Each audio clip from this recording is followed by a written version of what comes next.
பணியாற்றும் ஊழியர்களுக்கு 2026ஆம் ஆண்டு விடுமுறைகளை கொண்டாடுவதற்கு மிகவும் சாதகமான ஆண்டாக அமைந்துள்ளது. இந்த ஆண்டில் 5 நீண்ட வார இறுதி நாட்கள் இயல்பாகவே கிடைப்பதுடன் வார இறுதி நாட்களுக்கும் பொது விடுமுறை நாட்களுக்கும் இடைப்பட்ட நாட்களில் விடுப்பு எடுப்பதன் மூலம் நீண்ட விடுமுறைகளை திட்டமிட முடியும். பிரித்தானியா போன்ற நாடுகளில் வார இறுதியில் வரும் விடுமுறை நாட்கள் அடுத்த வாரத்திற்கு மாற்றப்படும். ஆனால் பிரான்சில் அவ்வாறு மாற்றப்படாது என்பதால் இந்த ஆண்டு அட்டவணை ஊழியர்களுக்கு மிக முக்கியமானதாக கருதப்படுகிறது. இந்த ஆண்டில் ஈஸ்டர், திங்கள், தொழிலாளர் தினம், ஐரோப்பா வெற்றி தினம், பெந்தகோஸ்தே நாள் மற்றும் கிறிஸ்துமஸ் ஆகிய 5 விடுமுறை நாட்கள் திங்கள் அல்லது வெள்ளிக்கிழமைகளில் வருகின்றன. இதனால் எவ்வித கூடுதல் விடுப்பும் எடுக்காமலேயே ஊழியர்களுக்கு 3 நாட்கள் தொடர் விடுமுறை தானாகவே உறுதியாகிறது.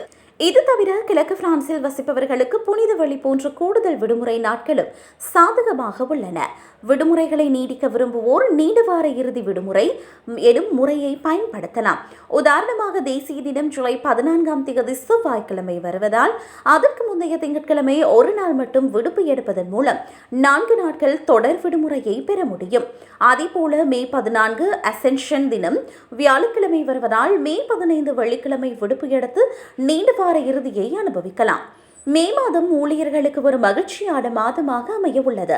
மே 4 முதல் 7ஆம் தேதி வரை, மே 11 முதல் 13ஆம் தேதி வரை மற்றும் மே 15ஆம் தேதி ஆகிய 8 நாட்கள் மட்டும் ஊதியத்துடன் கூடிய விடுப்பு எடுப்பதன் மூலம் வார இறுதி மற்றும் பொது விடுமுறை நாட்களையும் சேர்த்து மொத்தம் 17 நாட்கள் நீண்ட இடைவெளியை பெற வாய்ப்புள்ளது. குறைந்த விடுப்பு நாட்களில் அதிக ஓய்வு நாட்களை பெற விரும்புவோருக்கு இது ஒரு சிறந்த வாய்ப்பாகும் என குறிப்பிடத்தக்கது.